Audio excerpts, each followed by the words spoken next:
It is news that for all of us is nearly incomprehensible. Laker legend Kobe Bryant is dead after his helicopter crashed in the Calabasas Hills earlier today. Kobe and his 13-year-old daughter Gianna were among 9 people heading to a travel basketball game when that helicopter. All right. Are you Laker fans? Absolutely. Okay, good. Because I mean,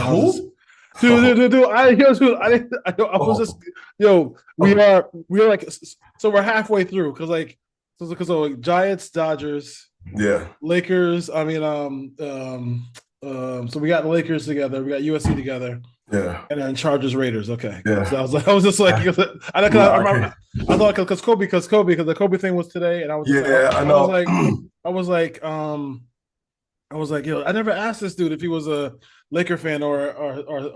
Bro, when I got the news, I was taking a college course, and I was doing homework. I never forget. I was doing homework on a Sunday, and I seen the news. I'm like, somebody's bullshitting. Yeah, I thought I bullshitting. Like my world stopped. Like everything stopped for me at that point. Like I called the teacher. Like, yeah, I'm not being in class this week. I don't know what to tell you. Like right now, I'm dealing with some things. Like I left my boss because my boss was like, for real, if you want to leave work, yo. Like I mean, and I was like, and then like, I think the biggest thing that hit me too was like his daughter being in there with him. I was like, when you have children, it's like, yo, are you serious, dude? Like I have 3 girls, and looking at them, brutal, dude. I'm like, brutal. But I mean, I didn't break down and cry I probably should have, and I probably would have been better off. You know what I mean? It was one of those things where if I would have got it out, like I was just emotionally a wreck. Like I was just like depressed. Yeah. Oh, this is messed up. I've never had nobody affect me like that. Yeah, it was pretty dark. It was because because we lived through it. Like, you know what I'm saying? We lived through I wasn't playing at all. And then the air balls against Utah. And then, you know, the Kobe and Shaq feud. Shaq leaves. I got to try winning I got to try to win it with Gasol. Like it was we went through his whole life was with the, and his personal life. You lived through the Brandy homecoming, like all the problems, the Brandy homecoming, that stuff. And then like I remember being in high school and Vanessa pulling up to the track meet in the I ran track the same year. Like we ran against each other. I ran into school. I ran into school. So it was like I'm like, well, like this is different. This is a different for sure. It's dope. And then like the post part of it, which is the hard part, is like, and it's the reason why I don't talk NBA with anybody anymore. Really, to be honest with you, when it comes to like old school stuff, like or just all time greats, because I just don't want to have. I really don't feel like I want to have the conversation with Kobe. Like I know where his place is. I know where former players put him. I know what I saw. I don't need to have the back and forth about him and LeBron or him and Curry or him and Jordan or him or whatever. I know where he is. I know what he was, and I don't really need. To me, it's a frivolous conversation because they're not going to see they're going to have their point of view, and I'm going to have mine, and it's going to be just it's going to be just like that. It's going to be what it is. You're not. We're never going to move. It's never going to be a moving argument. It's always going to be a moving argument. So you got it. People are gonna keep moving the goalposts every 5 seconds, so it's like I don't want to be bothered. Welcome to the Put On Waivers Media Group, home of the Put On Raiders podcast and the Student Body Right podcast. This is your place for the best breakdowns and the best insight for those who fight on and bleed silver and black. Now, here are your hosts, Dwayne Douglas and Ryan Holmes. And welcome, everybody, to the glorious episode of the Student Body Right USC podcast. I'm your host, Dwayne Douglas, along with Coach B, and we are podcasting on the beautiful shores of the Pacific Ocean. Beautiful day out here in Southern California. PORSBR is my Twitter handle, and Coach B is BlueDVL21 on Twitter. Also, check me out on Blue Sky as well. Put on waivers _ podcast is on Instagram, so check me out there. So we got a lot of different ways you can contact the show. I'm gonna put the text line underneath the show because we're in the off season now. I know some of you guys will always say, "Hey, how can I get questions on?" You can do that as well. So get some questions on here as well. Don't forget to check out the Put On Raiders podcast with myself and Ryan Holmes, and then the Signal Caller with myself and Diso Lopez, where we talk about the draft and quarterback stuff coming up here as well. So, first of all, good. I'm gonna keep saying it. Continue. Hearts go out to all those who are affected by the fires. If you have a smartphone, I would definitely suggest using the Watch Duty app. It's a great app to track the fires. Even if you are not in California, you have family in California, you can just see if it's near their home. But it's a lot going on with that stuff, and I know it's affected a lot of people. No matter where you live in Southern California, it's kind of crazy. So definitely, my heart goes out to all those people who have to deal with that. USC, we have a lot to talk about, but with the Trojans. So I'm trying to, because we have a long off season, I want to kind of just refine the show a little bit and just have a couple big topics, and then we have a topic of the day, the hanging chads with Savage and Bowden joining the Trojans. But let's start off with Penn State in the backyard. Like, I mean, damn, James Franklin, get out my backyard, cousin. Like, he flew all the way to Danton Lynn's house. He did everything he possibly could to kind of lure him to come over. I didn't think it was a big deal, because I was like, oh, happy life, happy wife. She don't want to live in the middle of nowhere in Pennsylvania. But then I forgot that Mr. Lynn went to Penn State, and I was like, oh, when all the modelers get involved, you have to feel some kind of way. So what were your thoughts about the initial approach by Penn State? And then also you have the USC coming to terms with him on an extension to keep Danton Lynn with the Trojans. So I wasn't afraid, if you call it, of Penn State, of this situation. And the reason why I wasn't, when I did find out that he was, he was on Mater, it did give me a little pause. Uh-huh. But I felt like if Penn State, like when he left UCLA, he could have went to Penn State. They could have went then. Yeah. He could have went somewhere else. He chose not to. He chose to stay in California. You know what I mean? So I was like, at that point, his defense was proven. He was proven. So it wasn't like he needed to prove anything then. Like, everybody knew at that point he was a great defensive coordinator. Yeah. You know what I mean? Like, he wasn't worried then. So him going to Penn State I wasn't worried. Now, the worry, if you talk about there was a worry, is when his dad was up for rumor for the Cowboy job. That worried me. Oh, that's true. I was never worried about Penn State. Yeah. Penn State was to drive the market, I felt like it was get some more money, lock him in. But his dad going to get a head coaching gig, that was a worry to me. Yeah. When his dad started getting rumors, that became real interesting, because I'm like, he can get all the money you want from SC. Unless he really loves coaching, really loves coaching college ball and doesn't have any NFL aspirations, then yeah, he's staying. I mean, then he's leaving, because his dad gets a coaching gigs in the NFL. It's over for us. Yeah, for sure. That was the only. But I never worried about Penn State. I didn't. I mean, again, at that time, he could have left California and said, you know what, I'm out. They have high taxes. They have all this other stuff. I'm out. I can go get another job gig anywhere and make another defense good anywhere. But I felt like he came over. He locked in. Again, the same thing you said with the wife. I felt like it was a bargaining chip. And if that was the case, he succeeded. He drove the market. Yeah, he did. He drove the market, and he got paid. Yeah. I love the meme of Danton Lynn where he's like, where somebody, it's like a picture of them saying, you inspired me. I love you so much. And it's a picture of him just saying, I'm merely just Danton Lynn, which is hilarious. But the biggest thing for me is just like, he is, like I said, they had a standard on defense. He talked about my biggest thing that I love what he said was obviously the over communication. And then I never heard a coach say a play for 10 yards is an explosive. Right. Like to him, like that's a high standard. That's a high standard. So obviously they brought in some really big really big defensive linemen. Hopefully that continues because you need that. Coach Henny and him work in concert together. And like I said, we're excited. We're obviously, as USC fans, we're obviously excited to have him back. And then listen, I want the preeminent defense that's being run in the National Football League, the defense that you guys run in LA, the guys that Zach Orr runs in and with the Ravens. Oh, yeah. Yeah, like the Ravens defense is what people want to run in the NFL, and now that they continue to have a guy who can run that defense and Right. run it really well. No, I 100% agree, and that's what we need, right? What have we been complaining about is defense, right? And making sure, especially since Grinch, right? Like that was been the thing. Like we understood that we had to flip the whole narrative, flip the whole thing around back to defense. And I took all the time. We were a great team when we were defensive minded.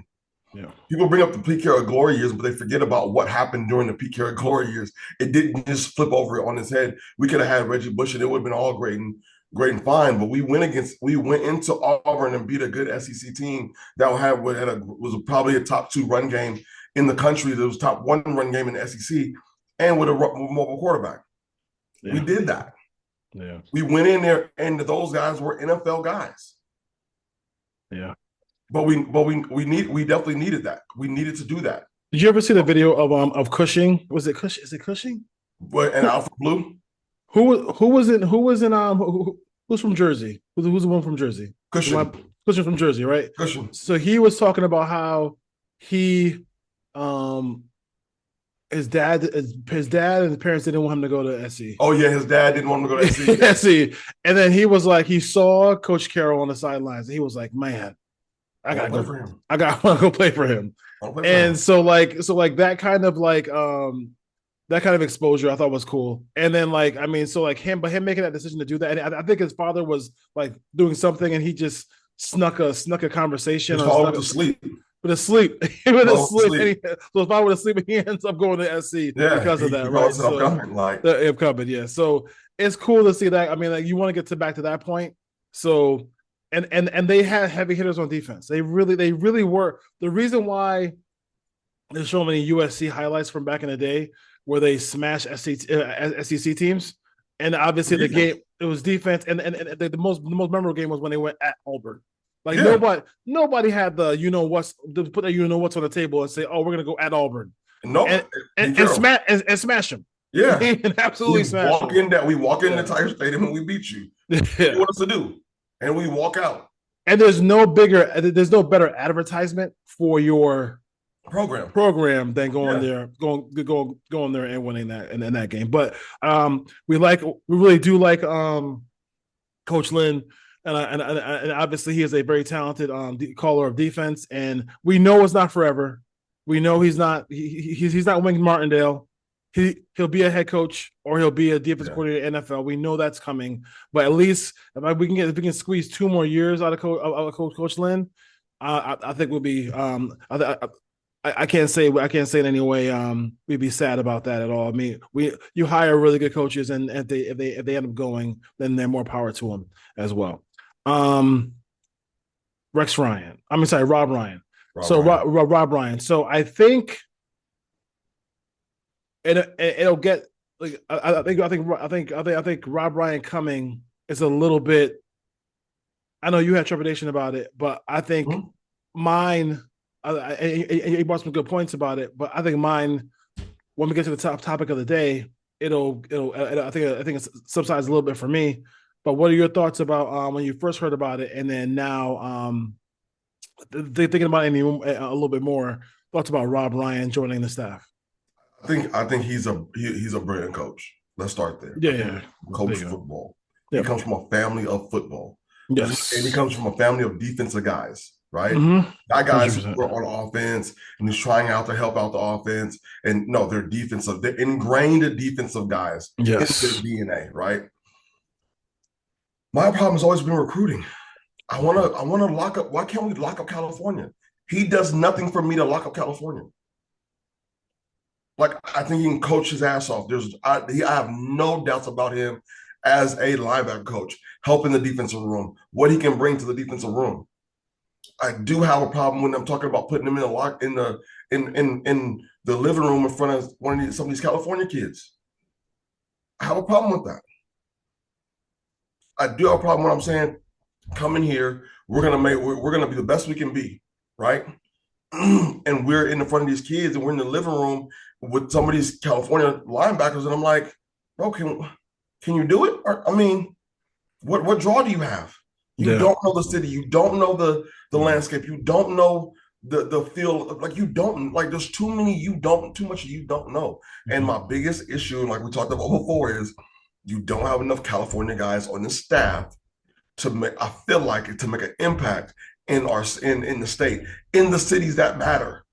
You don't have enough guys from LA in the cities that matter, in the city, to go ahead and grab some of these guys and say, hey, I know I'm gonna keep your kid out of trouble. One thing Kayvon Thibodeau said. That's true. That's a great point. That's a great point. If you watch Kayvon Thibodeau, right? That's a great point.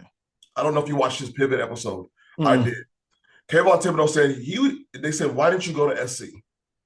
He said, because I seen too many guys that went there and never made it out because they end up getting in trouble. There was no discipline.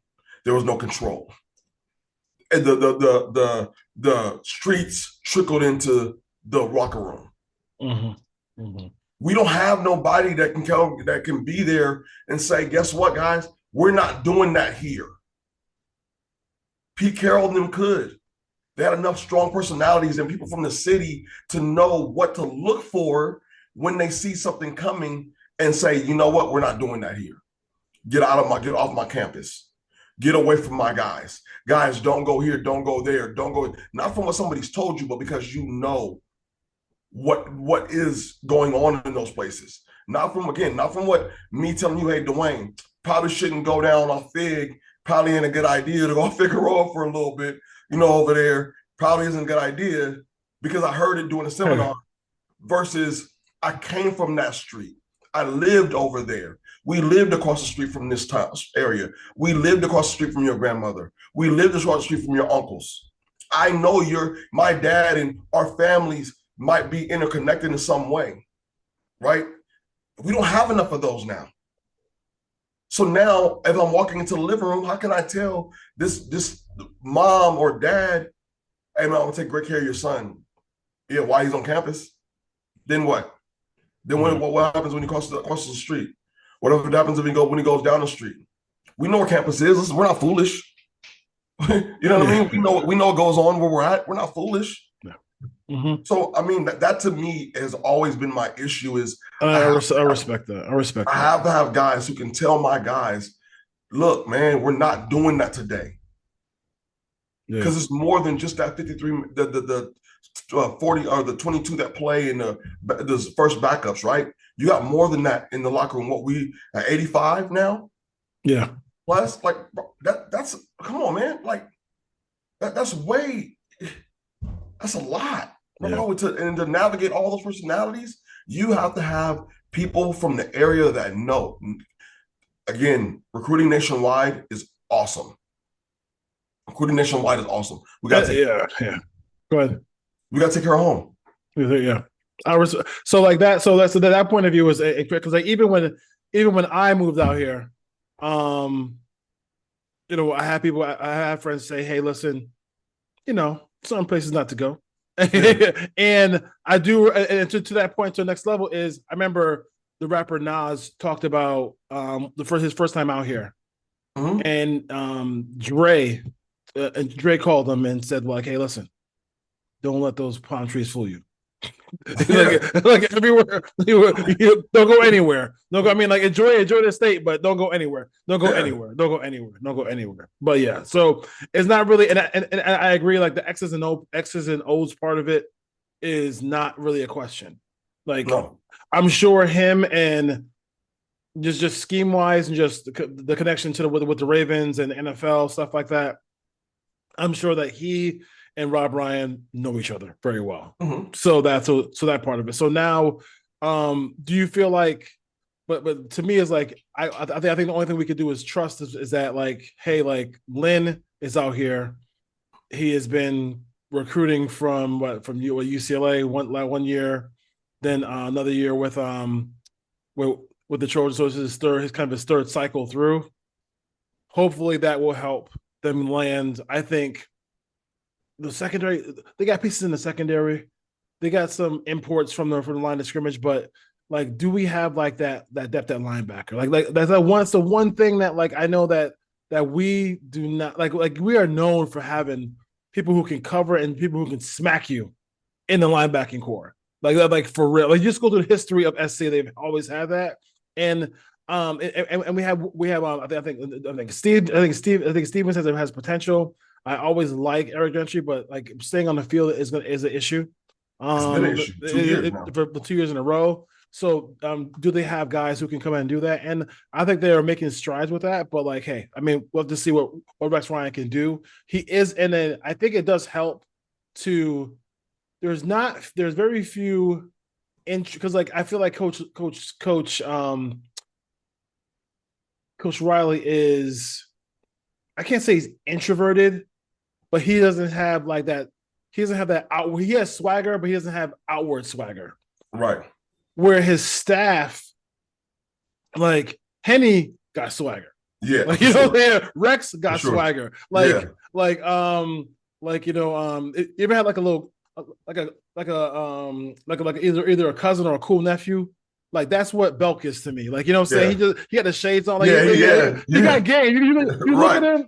You look at him. He looked fresh, and he always look like he got game and talk ball with cornerbacks, and like, you know, and they made strides with cornerbacks too. So I feel like personality wise, Coach Riley has done a good job of like, hey, these guys are the opposite personality of me, and that's where I think Rob Ryan will come in and help too. Like he has that like, you know, that Santa Claus kind of like boisterousness where he walks into a room and it's just like it lights up. You know what I'm saying? He got the and his grays is flowing, like, you know what I'm saying? He's just he's like that kind of guy. But I do understand like all the stuff about like LA and like what, you know, what goes into to like, you know, what campus is and what's across the street from campus. Yeah. You may want a DoorDash. Sometimes it's like getting tacos across the street, but I mean, it is what it is. So I respect that point of view as well, as somebody who's been out here a lot longer than I have. So let's go to the topic of the day. Topic of the day is hanging Chads, right? So we got a couple of Chads in here now, and they are very, first of all, they're young as hell. Yeah, they're young and sharp. Yes. And I absolutely love that part of it. Like, that is, I mean, not that Riley is like, Coach Riley is like, he's young at age, but he has like, he's a little older in his demeanor. Like, you know what I mean? Like, he's older, which is fine. But I think that's the head coach in him. I think that's the head coach. Yeah. 100%. Like I have to be the CEO, you know what I mean? Because he's if you look at all times, he's opposite of Pete, right? Totally opposite of Pete. Pete's 100%. Pete wants to be young, and Riley's acting old. Like that's the exactly. A little bit. I mean, a little bit. No question. That's how it is. Yeah, that's how it is. So let's start off with Chad Savage here. Chad Savage is a very young, talented. I think he was on that list of the 24/7 30 under 30. So like he was definitely a guy who was making waves as an assistant coach. He got one of his he's going to be the tight ends and the inside receivers coach. Yeah. So you have that there, and I think that's cool for SC. That's cool for the program. He's very talented. He got somebody drafted by the Commanders, and when you're at a lower level school and you're getting people drafted, people are going to take notice. So, what are your thoughts about Chad Savage here joining the staff here with USC, who he has a lot of really good connections and very talented recruiter in California? Yeah, I've seen a lot of tweets. I've seen one tweet that said if we got him, it will be big for the state. Again, playing, and he played in San Diego. So again, I'm not mad at it. Back to what I said before, you're bringing a guy in that knows, you know, that kind of he knows the landscape. You know what I mean? He played in San Diego. So I feel like that's a great thing for us, right? Because a lot of things we do come from the slot. You know what I mean? We try to get the outside home run ball, but we do some things from the slot, and I think that'll work out for us. I think he's got another guy that's about to be drafted this season too. Kind of going in, I mean, talent across the board. And the biggest thing about that was the guy that he's getting drafted this season, I don't know if you heard before the season, is that the level of loyalty. Mm-hmm. Him and the quarterback got offered they said a 6-figure number to go somewhere else. Yep. They said no. They stayed Colorado State. the loyalty means something to me there. Yeah.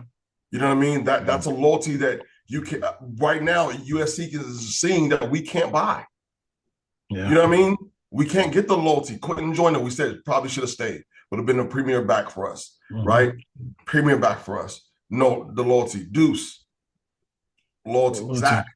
You know what I mean? Emmanuel Pregnon was the most disturbing, like for him, for me as a person, because like bro, like he was not like Henson, who got criticized, did great work with him. His footwork, his hand placement, his ability to punch got so much better when he came from I forgot where he came from. But and at USC, and for him to for that little bit of money, you're gonna be NFL pro. Like sometimes you don't gotta get, we all work and we all have jobs.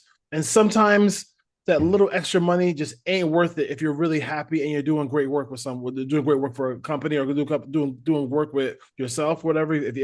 No matter where you work in the world, and like for him to just bounce and go there, it's like, dude, it wasn't. I mean, and people say, oh, it could be about winning. Nah, bro, it was about the little bit more of money that Oregon, that Uncle Phil gave him over SC.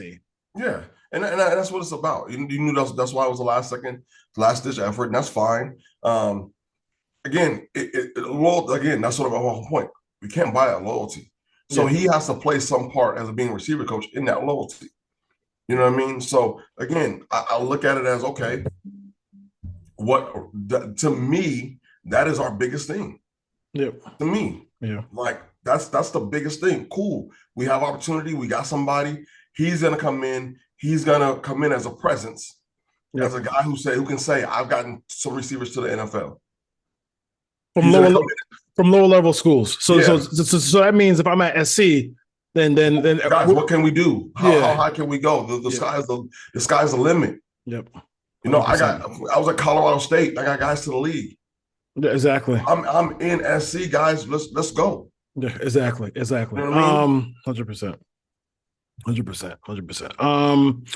I love the move. I think it's a great move, and I think for him and Chad Bowden, who we're gonna get into now, it's about connections. Like I would say this to young people. I would say that everybody's like, if you're a young person and you want to get ahead, I don't care if you got to organize it in your iPhone or your tablet or whatever, and we're through notes or whatever, but connecting with people. And I know, like, we live in this world where we're like, oh, let's sit in the house and just do and then play, whatever. But like connections you make, and like these two young dudes have made connections, and they connect with young people and get people to stay loyal to Colorado State instead of going somewhere else.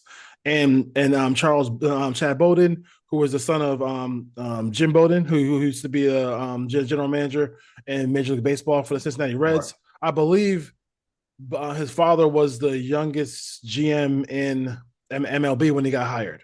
So like it could be just like both of those guys have a great understanding of how to get those jobs. But he did a great job with Notre Dame. When we were talking about why it was taking so long, I think we saw why it was taking so long, because Notre Dame Notre Dame took forever to get eliminated.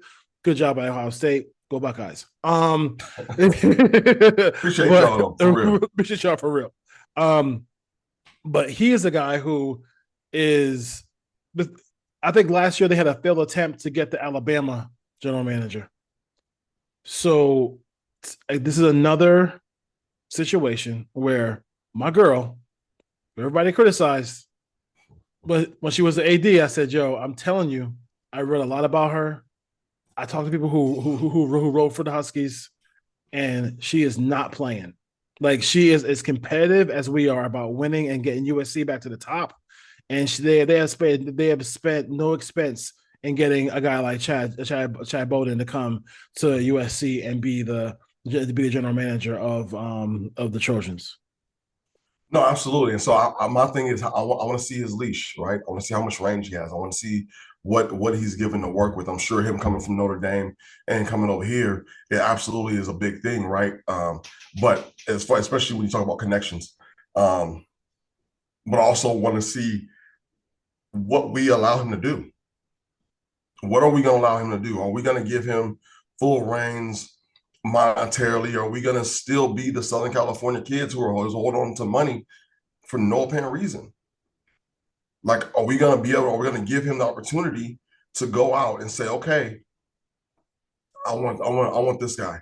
We're going to spend on this guy. We're going to I don't care what this one player looks like. We're going to outbid for him. Is he? For me, it's like, I totally agree with what you're saying, but it's going to be like, does USC say, okay, this guy is between us, Oregon, and Ohio State. He really likes Henny. He really likes Danton Lynn.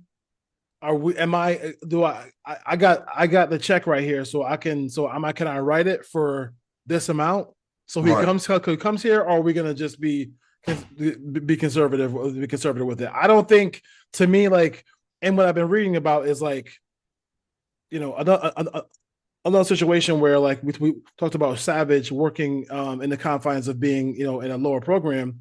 Notre Dame is not a lower program by, like, as far as, anything, but we're working with like 20 mil. They're working with 7. Like, it's like, you know what I'm saying? I think obviously the judgment is there. Like who the big time players are around the country, and we know we got to do the lines. So I feel really pretty confident that he will come through. And like, I don't think you bring somebody there. Like, here's the thing. I'm a Giants fan. He's and Coach B is some weird Dodger fan. So champion Dodger fan. Appreciate you. Champion on it sounds good. The ring to champion sounds so much better. I know. Yeah. But to me, it's like, you don't hire a GM to coach. I mean, sorry, you don't hire a GM to be a GM at the Dodgers, and then just say, well, I don't really want to spend. Do we really need that player? I don't want to spend that kind of money. Like, you know what I'm saying? So I'm not worried about that part of it. But I mean, I am worried. Like, to me, it's like, I'm really excited about, like, because this is one of the first shows we had where we have like a lot of good news to talk about. Right. And I think every subject here, whether it was Rex, Lynn, Savage, or Bowden, is good news. And I think for them is like, we're in a situation where we're going to be able to get like some of those top linemen. I mean, if we just had our team take away everybody on our defensive line and put Notre Dame's guys, everybody on our offensive line, put Notre Dame's offensive lines. Like, we're in the Final Four. Like, you know what I'm saying? Like, we're in the championship. if all we're replacing is the linemen, the linemen, we're in a championship. We're winning a championship. Yeah, I mean, our quarterback's going to have time to throw the football. Our skill positions were better. Exactly. I mean, and it shows that, like, our skill positions were so good that we can, even though, like, we're not as talented on the line as Penn State or Notre Dame, that we were able to hang and almost beat both of those teams. Like, it shows you that it's just the line. So it is what it is. I'm excited. I'm excited to have him. I mean, I really think he's a really, like, to have somebody like that. And, like, to me, the record, having the first thing about running a business, and then this is basically what Jane Coleman is doing, is recognizing what you need, being truthful in what you need. Like, she knows she's like, listen, this is a lot for any coach to handle. Right. I mean, you have to recruit, then you got to re-recruit, then you got to like recruit your staff and keep your staff. Like, I mean, it's constantly going. So, like, to have somebody who just is just, that's their only job. And then, and then, like, they meet every, like, 2 weeks, and then they meet every week or meet or twice a week, or how often Bowden's going to meet with Jane Cohen and Lincoln Riley, to have those heads in the room and get things done. I'm really excited and pumped to see what he does. And I think it's just in time for the spring portal. Like, I mean, the spring portal is where, I mean, I really don't like going portal shopping, but in this case, for us, with this schedule, with all these things that we have going on, the little bit of holes in the secondary, the little bit of holes in the depth in the offensive defensive line, I think it's perfect timing. It absolutely is, and especially with this being the last year of the spring portal, because after this year there will be no more spring portal. So like, fill me on that. Like I there'll be some of it. So now so be no spring portal. It'll just be one portal after after the season. After the season, it's one portal. So after this portal will be the last season. Going to the academic year 25, which is starting in September, there will be no more sport. When the academic year 25 starts, there's no more spring portal. There's only going to be one portal. Yeah, which is great. Which it is great, and I think it locks kids into you having to stick to that commitment. It also will bring more flips or more transfer portal stuff at the end of the season, but you're also going to have guys lock into finishing that season. Thank the SEC for that. And the SEC guys, that like Proctor, I think it was, that went from freaking Bama to Iowa to back to Bama. Where is he now? He's at Bama. So you can just thank guys like that for all the jumping around, stealing money. So now we lock into, or the Jalen Rashadas of the world. Yeah. So now you lock into, we're locking into one portal, right? So now it's like, okay, now you're going to be in that. So we have to win this second portal so that we can, because again, you got to remember now you're nearing the future for next year. It's only one portal. So everybody's going to be in that one portal, and good luck. Yeah. And you don't want the guys that are just not just being picked. You know what I mean? You have to be intentional next year. And that's why I kind of like this hire, because I'm hoping we have a guy who's very intentional and very strategic on how he makes moves. Because with it being one portal, everybody's fishing into that one bowl. You know what I mean? Exactly. But now it's like you got to be strategic and with all these people into this kind of free agent time frame that you have. Yeah, no question about that. And that's how how it has to be. Yeah, I'm excited about that. I'm really excited about the one portal and being done. That's really cool. That's really cool news. And I think also, I do think that something has to be done about, and it was on the list, but as I see Jim Knowles is now, I think On3 is reporting that Jim Knowles from Ohio State is becoming the new DC for Penn State. I think like in the NFL, you can't say it's reported that he finalized it. He finalized it, right? So let's just say you're like in the future, your DC will be, the Chargers will be a highly talented guy, but the Raiders can't call him and just be like give him $5 million more and then be like he can come over to be our DC. Right. Like it has to be a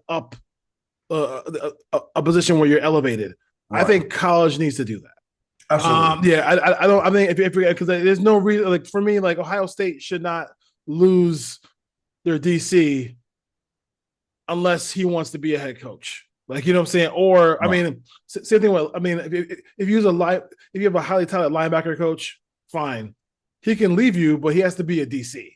He has to be something higher than that. Like you know what I'm saying? And you can't like hide between the assistant head coach. Right, yeah, that tag either. So they got some work to do, but like at least they got the portal down, so that's always good to know as well. We have one last thing I want to talk about before we go. A guy who we love a lot, Pete Carroll, back in football after 1 year out, becomes the Raiders head coach. Good time. It should be. I mean, the Chargers Raiders should be pretty fun next 3 years. With those two coaches. What are your from an outside? I like outsider views. So if you don't know, Coach B is a Charger fan. They got Harbaugh. They got Harbaugh made the playoffs this year. Did not win their first playoff game, but the Chargers could have been had a schedule this year, I think. What are your thoughts about Pete with the Raiders and the biggest pro and the biggest con that you're worried about? So I didn't like Pete going, not because he went to the Raiders, because I thought I wanted him to be our GM. I think I wanted PC to stay home. Yeah. He was already on campus. I don't think it's a miss, but I would have liked Pete to stay somehow connected to the program. to the USC program. That was my first and foremost thing. I think him going to the Raiders was a great culture move. Yeah, I think so. Great move for the culture in the locker room of the Raiders. I think that's something they've lacked for a long time is what a good culture feels like. Yes. Yeah. You know what I mean? What a culture, what a leader looks like, and what the culture looks like. What you want in a football culture. When you go to work, you want to have fun. You don't want to think about it as work. We say it in our everyday lives. We say it if you play sports, you say it then. Like you never want to go to play the sport and make it feel like a chore. Yes. You got to get up and go in the morning, especially that sport, because then injuries and stuff started mounting. You don't feel well. All of a sudden, like everything just gets 1,000 times worse, right? So I think that was a great move for PC. Also, but I still don't think the Raiders have the roster right now built that he can be successful. Yeah. And I think culture-wise, it'll be great. Culture only gets you so far in football. And I don't think somebody told me, well, Pete has a connection with Sam Darnold. I'm like, Sam where? Because Pete coached at SC and Sam went to SC, but they were nowhere near the same. Sam. Thank you. Sam was under Clay Helton. Thank you. 100%. Let's be very clear about this. It is not the same. Yeah. Sam Darnold would have been 1,000 times better player under Pete Carroll if Pete Carroll was a head coach. Believe me, he would have the same mistakes you're seeing from Sam now, the same mistakes we saw from SC. He just got away with them because he was in college. Yeah, not getting away with him in the league. Yeah. But I think that Pete going there is great for the Raiders. And it's great for the rivalry. I mean, at the end of the day, it's not a Raider-Charger rivalry. It's a Pete Carroll, Jim Harbaugh rivalry. Yeah. I think it's great for that. You know what I mean? Yeah. People always looked at when Jim was at Stanford. We didn't think Stanford. We were 42-point favorites, 38-point favorites in that game, and we lost. Right? Pete and these two guys are familiar with each other, not afraid of each other, and I don't think they like each other still. I'm gonna be honest. I don't think they care for each other very much. Which is good. Which is good. Which is absolutely fine for me. Like I'm good with it. But again, I think it's good. I think it's good for you guys, just from an outsider standpoint. I think it's good for you guys to be, I'll say it from a non-biased standpoint. It's great for you guys. How long it lasts. If you guys give him 3 years on the deal? There were 3 years with an option for a fourth. An option for a fourth. I think it's going to take him 2 years to get it together. I'm hoping that they understand that. I'm hoping they're patient enough. They may understand it, but having patience enough to do it is two different things. Yeah. So I'm hoping they're patient enough to do it. You know what I mean? I do. Like I said. I mean, there's been so much dysfunction, so much changing coaches every 5 seconds. I think it does make sense to just to go get a veteran guy in there, go out there and draft for sure up the line play. If they're healthy, the Raiders do have a really good defensive line. So it starts there. Fourth quarter pass rush, don't stick time like that. And I do think running the football, take care of the football will give you an opportunity to be in every game you play. And the schedule is a last place schedule. So so I'm not saying playoffs, but I do think they can win. I mean, anywhere between 6 and 8 games next year, and then next year we'll see. But then obviously though, Pete needs a quarterback just like any other coach. So we got to see what the Raiders do. We'll see what the Raiders do at quarterback. All right, Coach B, always good to have you. Absolutely, to have you on. And then obviously this is the day where we remember Kobe Bryant. So and his daughter. So he passed away. Mm-hmm. So. Really, it was a sad day for us when that happened, and just going forward, it made you kind of hug your kids, your sons, and your daughters a little bit tighter when that happened, because we all travel with our kids and planes and cars, and you take moments for granted, and any moment shit could happen like that. Yep. Yeah, any moment it could be over. Like I said, one of the greatest players ever played. Step on the hardwood, right? And then to hear that, and like I said, having 3 girls of my own, that was a tremendous day. And for me, just the feeling, just knowing, watching, seeing him grow up right before our eyes, right? And again, not being too far off in age. I think me and him are like a year or so apart, maybe 2. So not being too far off in age, that was huge, because you always feel immortal. And guys like him, we see our heroes, whether it be football, basketball, any in the sports world, they're immortal. Yeah. For some reason, they seem immortal, as if they're not human, but they seem immortal. Yeah. And he was one of those guys that it was so different turning the page and watching him be a girl dad. You know what I mean? Watching him be a dad versus not the Mamba, not this stoic figure that was so competitively driven that, yeah, we loved him, but we loved him as a player. America loved him as a dad. Yeah. And as a human, you can't be, as a man growing up, you can't be, there's nothing more, I don't think there's no other better compliment for any man to say, we see you as a dad. Yeah, that's cool. That's cool work. Yeah, I think we ended it right there. All right. We'll be back next week. Talk some stuff here going on. But I do think I think I want to talk a little bit about some of the guys who played in the Polynesian Bowl, because I think there's certain quarterback who threw the ball 78 yards, and then there was a receiver, Tunuk Hines, who showed a little bit of speed, speed out there, a little speed out there in Hawaii. So we'll talk about that next time. All right, peace, y'all. All right. Fight on. Fight on.